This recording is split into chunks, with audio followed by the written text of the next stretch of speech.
Kechagi darsimizni ikkinchi qismi, ya'ni qisqa video sifatida joylanib qolibdi. Texnik xatolar sodir bo'lgan. Xo'p, o'sha graduslarimiz o'zgarmaydi.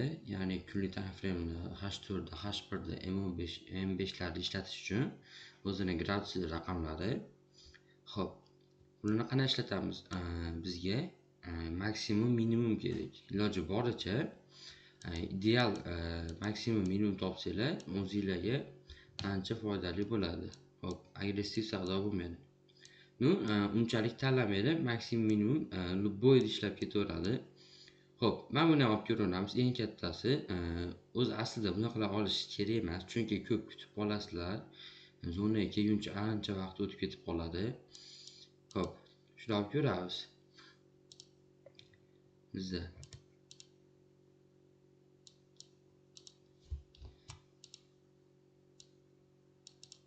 maksimumimiz high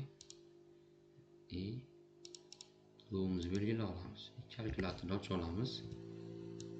Bizda high'imiz 5590, 5600 desak ham bo'ladi. Yaxlab olib ko'paytiramiz. H1 da bo'lganligimiz uchun ko'pincha H1 ishlash maslahat beraman. Qulay bo'ladi. Keyin agressiv savdo bo'lmaydi, lekin M5, M15 lardan ham qolgan strategiyalarga mix qilib ishlatsanglar, bu strategiya ancha ishlash ehtimoli yuqori bo'lgan strategiyalardan bittasi. 84000. Xo'p, 5 xonali son bo'lganligi uchun biz boshdagi 2 xonasini olamiz. Agar 6 xonali bo'lganda 3 xonasini olgan bo'lardik. Hozir burada 84000 da o'zi, biz 84 punkt o'zini olamiz. Hop. Endi 84 punkt chizib olamiz.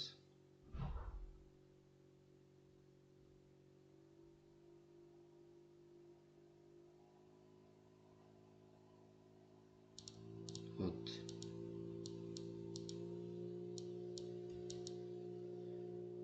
Zona sifatida belgilab olamiz. Endi low'imiz bizda 4406,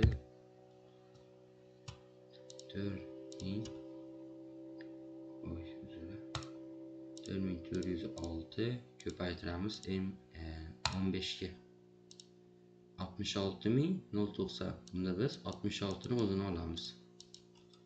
Hop.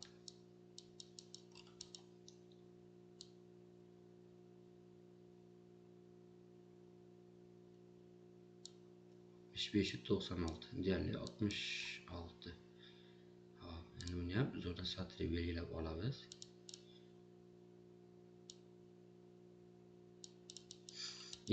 Buni low'dan ham pastga xuddi shuncha punkt qo'yib olamiz. Pastdan ham, tepadan ham ishlashimiz uchun. Hop, bizda birinchi zonamiz.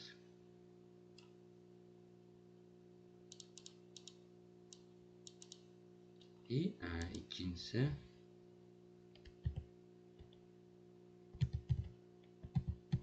84000.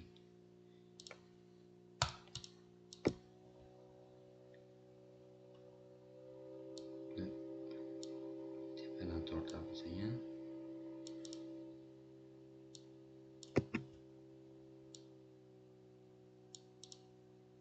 Hop.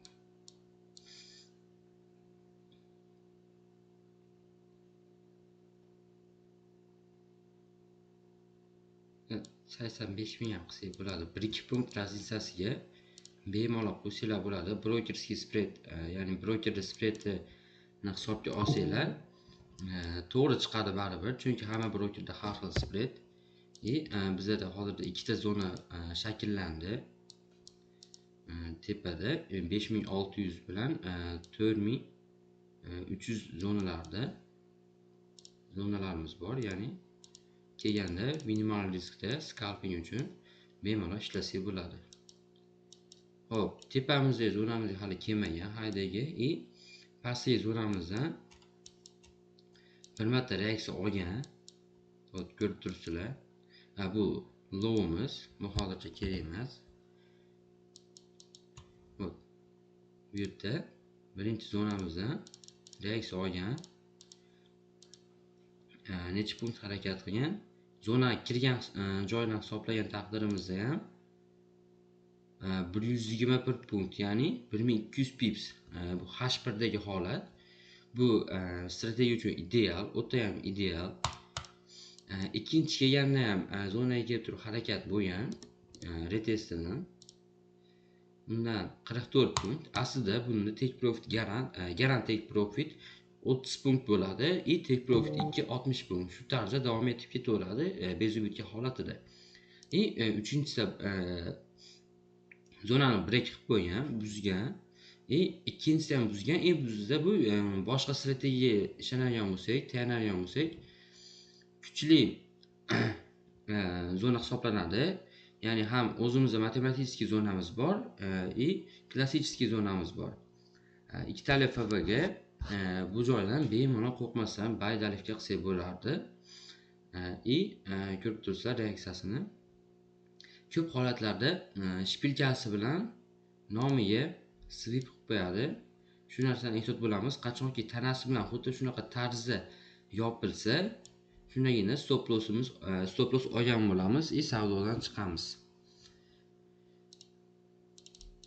Hop. Yana bitta nima ko'ramiz? Sal tezlashtira olamiz bozorda. Yana bitta misol.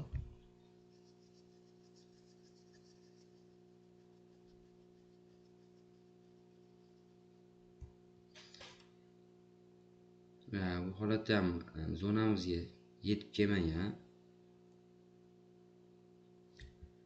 Hop. Bizga shu yopilib olsa,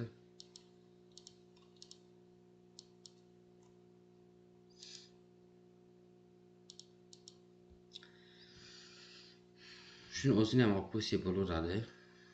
Ya'ni buni tanasi bilan yopdi. Hop. Bizda high'imizni belgilab olamiz doimiydek.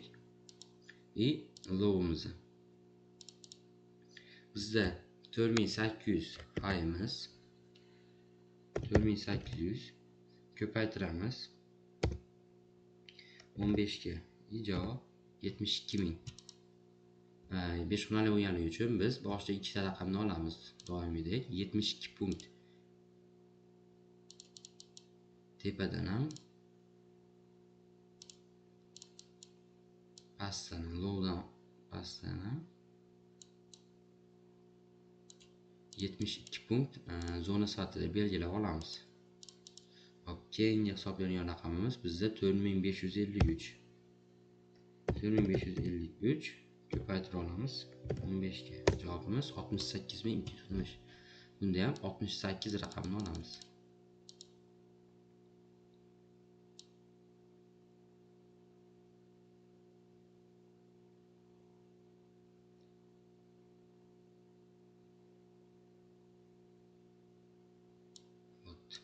Zonamiz o'tda ham kichkina bo'lib ketib qolar ekan.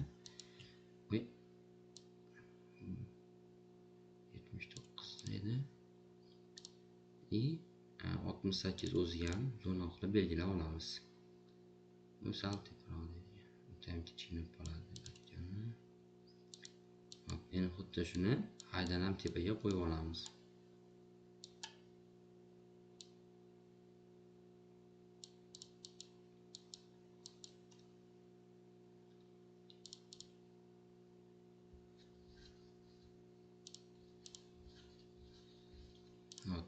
Bizda ikkita zona shakllandi.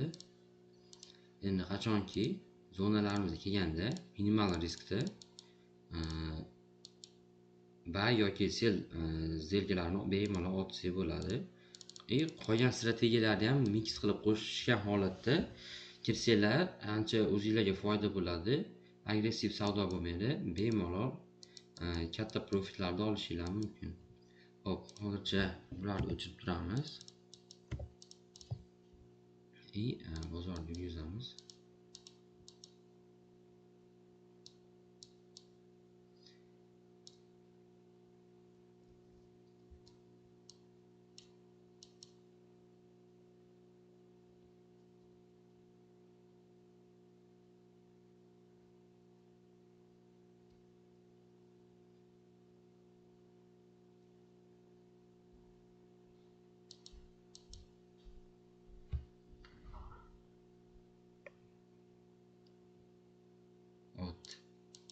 ko'rishingiz mumkin. Birinchi sniper entry.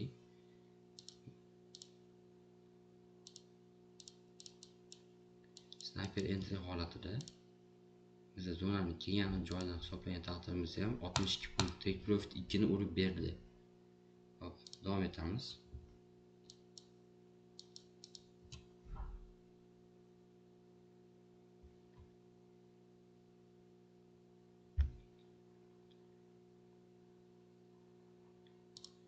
Aytganimdek, hali to'liq tanasi bilan yopilishi ulgurmadi. Ikkinchi switchamiz zonamizni pastida yopilib qoldi. Hali to'liq stop loss olganimiz yo'q. Shu joyda ham bozorda reaksiyasini ko'rib turibsizlar. Take profit 4 gacha yurib berdi. Hop, davom etamiz.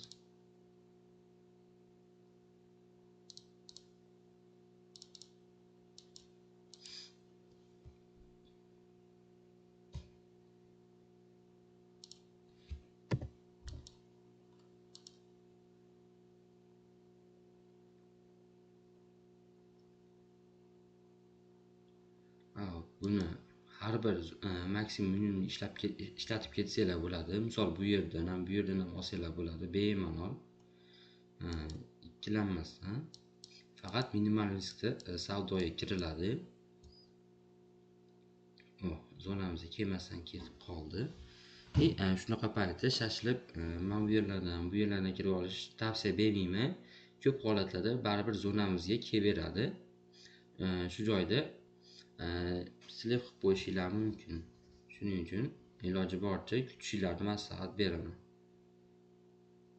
Bu strategiyani haftani boshida analiz qilib qo'ysanglar, bir hafta davomida o'zingizlarga entrylar qilishinglar uchun zonalar bo'ladi tayyor. Ideya yo'q paytlarda bemalol shu zonalarga ishongan holatda entrylar qilishinglar mumkin. Hop, shu holatda ham zonamizga kelmasdan ketib qoldi. Hop, iloji yo'q. Kutamiz.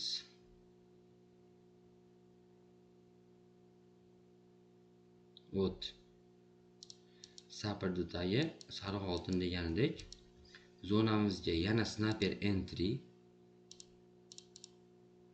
ko'rishingiz mumkin.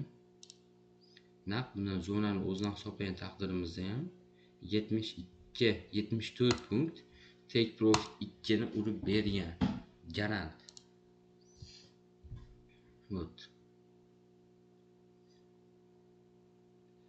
Mana sabab bu yerda ham entry qilmadik, bu yerda ham hali kelmadi. Lekin bozor yurib bergan, lekin zonani hurmati borligi uchun har bir kelganida minimal riskda savdoga kirsak bo'ladi. Bu yerda zonamiz ishlamagan, lekin zona hali ham aktualligi uchun zonamizdan baribir reaksiya olyapti. Baydan ham, seldan ham hurmat qilgan holatda. Prosta men bu yerda manipulyatsiya qilib qo'yapti. Soyasi bilan zonamizni sweep qilib qo'yapti. Shu joyda ehtiyot bo'lasizlar. Savdolar agressiv bo'lib ketib qolayotgan holatda iloji boricha savdodan chiqib, ertangi kuni kutishinglarni yoki boshqa haylovda foydalanishlarni maslahat beraman. Xo'p, bu strategiyamiz shundan iborat edi. Ishlatish juda ham oson, lekin effekti juda ham yuqori. Savdolarda ancha qo'l keladi. Hop, sizlarga ikkinchi beradigan narsam bu indikator. Indikator ham aslida matematik kod bo'lib, nomi trend vibration numbers. Ya'ni bunda high yoki low'da raqami qo'yiladi. Misol uchun jonli nima yutib olamiz. Hop, bu MetaTrader iloji boricha trading yutib olamiz.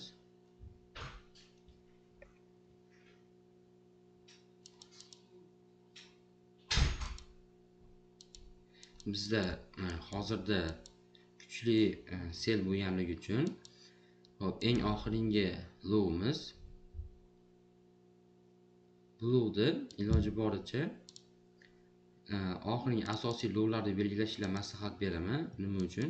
Chunki bu indikatorimiz qo'shib boradi, o'zining raqamlari bo'ladi, maxsus o'zi qo'shib hisoblab zonalar chiqarib beradi sizlarga. Aslida bu qo'lda ruchnoy hisoblanadi, lekin qiynalmasliklari uchun indikator ko'rinishga keltiryapman.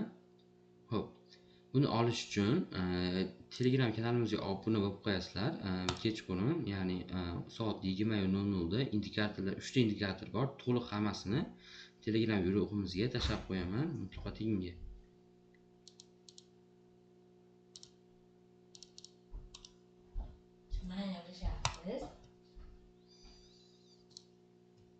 Hop. Qanaqa o'rnatish nimasini Paint editorga kiramiz. Ko'pchilik bilsa kerak, indikator qo'shishdi. Eski qo'shilgan indikatorni o'chirib tashlab yoki mana bu yerdan yangisini yaratishni bosamiz. Indikator bo'limini tanlaymiz. Eskisini o'zgartiramizmi? Ha, albatta. O'chirib turib, copy qo'yganimizda shu yerga joylaymiz. Ko'rib turibsizlar, har biri joylanadi. Chartga qo'shasizmi degan narsa bor. Tugmasini bosamiz. Biz indikatorimiz chart bo'limiga qo'shildi. Endi bu nastroykasiga kirib, eng oxirgi low'ni kiritamiz yoki high'ni. Biz oxirgisi 4097 bo'lganligi uchun bu yerga asosiy high yoki low'ni kiritamiz. 4097 kiritganimizda bu o'zi zonalar chiqarib beradi. O'z zonalar chiqarib beradi. Ya'ni bu qo'ygan strategiyalarga qo'shib ishlatish maqsadida. Ya'ni shu yerda qanaqadir zonalar bo'lsa, bu indikator ham qo'shimcha bitta tasdiq sifatida ishlab beradi. Xo'p, ko'rib turibsizlar, har biridan reaksiya olmasdan ketmaydi. Bu yerdan ham bu zonadan reaksiya olgan, lekin buzib qo'ygan. Keyingi zonamizgacha. Keyingi zonada ham reaksiya olgan, buzib qo'ygan. Chunki bu trend kuchli bo'lganligi uchun zonalar buzib qo'yadi. Doim ham zonasidan zonasiga yura olmaydi. Ko'rib turibsizlar, reaksiya oladi, lekin hurmat qiladi. Shunchaki bitta sham bilan buzib o'tib ketmaydi. Har biridan reaksiya olib ketadi. Iloji boricha bu scalping uchun ham, misol bu yerdan sel olgan taqdirlarda ham bezubikka holatida ushlab ketsanglar bo'ladi. Bu yerdan ham bay olganinglarda bezubikka qilib qo'yishinglar maslahat beraman. Chunki buzib o'tib ketib qolishi mumkin. Chunki bu yerda salkam 60 pips harakat bo'lgan. O'zi scalping 30-50 pipslar bo'ladi. Scalping qilish, lekin buni ko'proq ushlasanglar bo'ladi, bemalol. Xo'p, bugungi strategiyalarimiz shundan iborat edi. Indikatorni Telegram kanaliga joylab qo'yaman. Video yoqqan bo'lsa, bitta like bosib qo'yasizlar degan umiddaman. Har hafta yangi video darsli joylab boramiz. Yo'qotib qo'ymaslik uchun Telegram hamda YouTube kanallarimizga obuna bo'lib qo'yasizlar. Xo'p, hammaga rahmat. Bugungi darsimiz shundan iborat edi.